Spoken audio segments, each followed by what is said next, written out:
Happy January 1st, 2025, everybody. I am welcoming you to the new year with this video, and I'm going to start my holistic living series. So it's going to be a random topic each day, right? And the first thing that I'm going to talk about, because it's a new year, and I know top of everyone's mind is two things. One, losing weight. Two, getting more money. Common goals for everyone. What I would like to say to you guys is this is actually a year of self discovery, a year where you actually get your spiritual life together. So, why don't you put that at the top of your goal? But for the rest of you who are interested in finances, I'm going to briefly mention what I did to be able to live the life that I live. Starting with the fact that, yes, I've owned a business since I was 16 years old. No, they have not always made me the amount of money that I wanted them to make. Yes, I have had business that were not as successful as I wanted them to be. However, I learned from each business. And I have to say that because what I did, what I do, what I will do in the future may not resonate for you. You have to find what resonates for you. But one way that I made money, not through my businesses, but through my 9 to 5, technically, through my job that I was employed at. I have several degrees. I have a degree. So my degree allowed me to get a job in healthcare. And in that job in healthcare, I had a coworker. And the coworker told me, very first time I started out, my years, I mean, literally 30 years ago, he said to me, you have to invest in your 401k.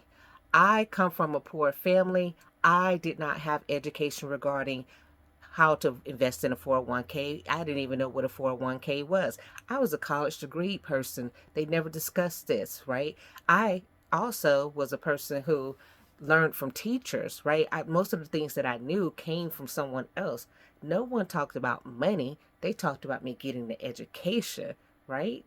So this individual said to me, the company we were working for had a program where they would match 3% of whatever you put into the your account. And he said, you might think you can't afford to do it, but you can't afford not to. And so I did. I did 3%. And the way the company worked was every year, like at the first year is 3%. And then when you get to 3 years, it was like 4%. When you get to 5 years, it was like 5%. And it went up to where they would match 15%. And you had to stay with the company for a long time in order to get the 15%. Now, I did not stay with the company consistently. However, when I left them after being full time, I stayed PRN. And then I went back, and the money that I had with that company was continuing to grow. I did not put a lot of money into that account in comparison to the amount of money that I got out of it. So you could start with just putting your money in a 401k and trust that the company you work for is in business to make money. So they're going to invest your money so that it grows so that they can continue to make money.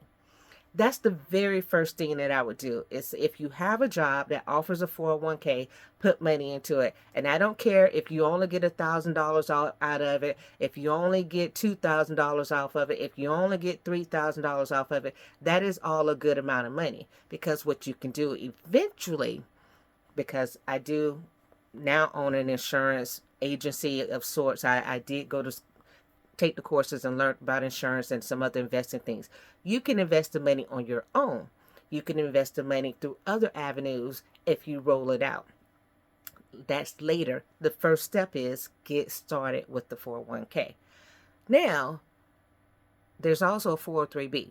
So 401k is for profits. The 403b is for nonprofit. I just so happen to have worked at hospitals that were for profits and nonprofits. And you can't convert the 403b to the 401k seamlessly. You can convert it, it's not seamless. So what I did was I left my money in those particular accounts and let them sit, right? And some of them I forgot about. And that's why sometimes I get a check that I wasn't expecting because they're like, hey, you got dividends from this account. And I was like, what account? Account that I put $1,000 in, I now have $15,000. What? You see? So I'm saying to you that investing in these accounts is good.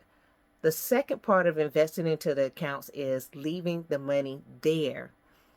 Don't take it out. You'd be tempted to remove the money if you leave the company. Don't. And that's hard because a lot of people say, I need the money now. But then you want to be in your 50s and you want to be living in an RV and traveling.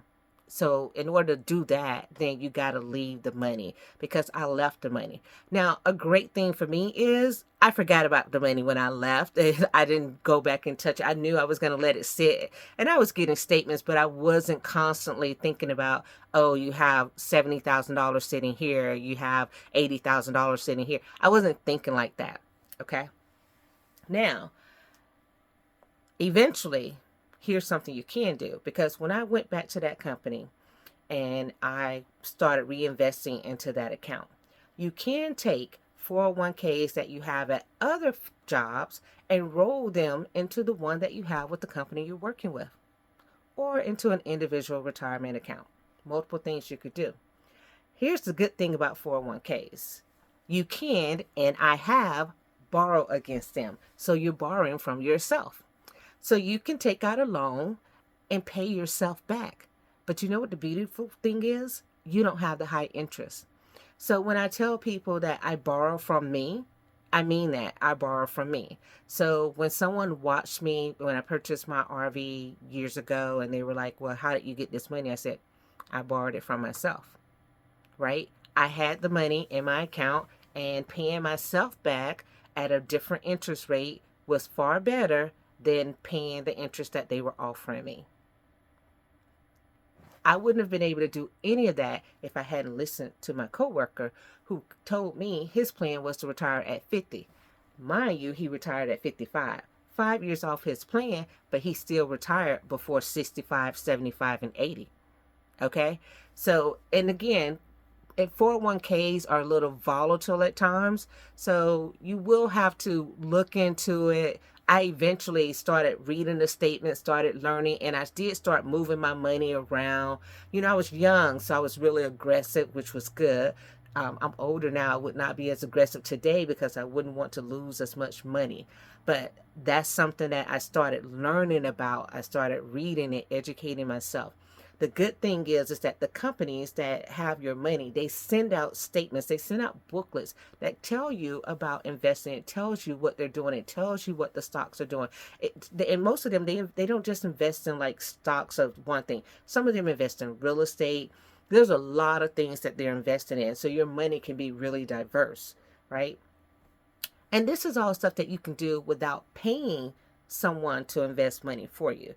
Of course, if you have a decent size of money, you might want to go and pay someone to invest it for you.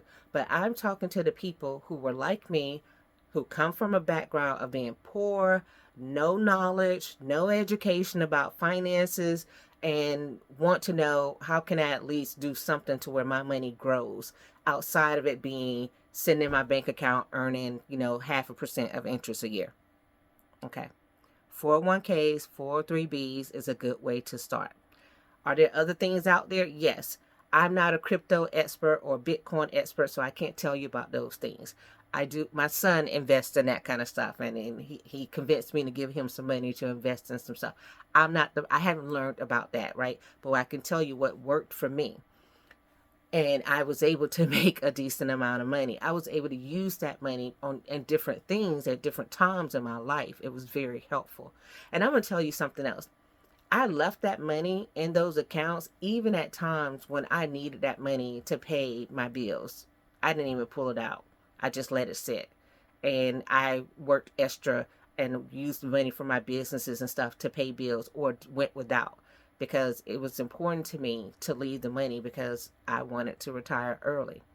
And right now I'm in my semi-retirement state, and I'm, very, very, very close to my complete retirement state, and I'm only 51. Just saying. Okay. Now, don't y'all get in my pockets and ask me how much money I got and all that kind of stuff, because I know some of you are going to be wanting a loan and this and that and the other. No. What I've always said is I don't have money for that. And I meant that because I'm not taking any money out. And if you take money out of your 401k to keep, there's a penalty that comes with that, and it's a heavy penalty, right? And I'm not paying any penalties or anything like that to loan anybody any kind of money. Not your girl, not doing it, right? If money is there for me. And the money could be there for your family members, right? If something were to happen to you, they would get the money. There's lots of different things it could do. Now, I have worked with people who did not make as much money as I made per hour. And I know that they have hundreds of thousands of dollars in their 401k. Just saying. If you do it right, it can work for you. All right. So that's my January 1st start out the new year conversation with you guys. I hope this information helps as part of the holistic living lifestyle. If you guys want to enjoy that lifestyle, follow me. I'll just tell you different things that I do, what works for me, what doesn't work for me over the years, advice I've gotten that was helpful, advice that wasn't so helpful, and maybe some of this would be helpful for you. Take what is helpful for you, leave the rest. That's life. All right. Be well. Bye.